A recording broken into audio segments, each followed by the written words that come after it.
May mga babae dito sa chat na nagsasabi, nakatulong daw yung mga babae ko. Okay. Dogs, gentlemen. Umiwas kayo sa mga ganung babae. Pag may nakikita kayong mga babae na inaasar yung mga babae ko nakatulong, umiwas kayo dun, okay? Unang-una, hindi rin masama hindi rin masama ang katulong kasi importante sa bahay yun. Pangalawa, pag inaasar niya yung mga babae ko na katulong, kasambahay dahil gumagawa sila ng gawaing bahay, ibig sabihin, yung babaeng yun, hindi yun gagawin nila para sa'yo. Hihilata lang yun at i-expect niya na ikaw ang gumawa ng lahat.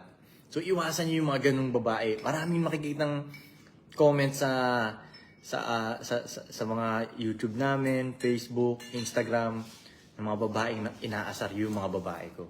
I-block nyo na yung mga yun dahil wala ring silbi. Anong silbi nun? Walang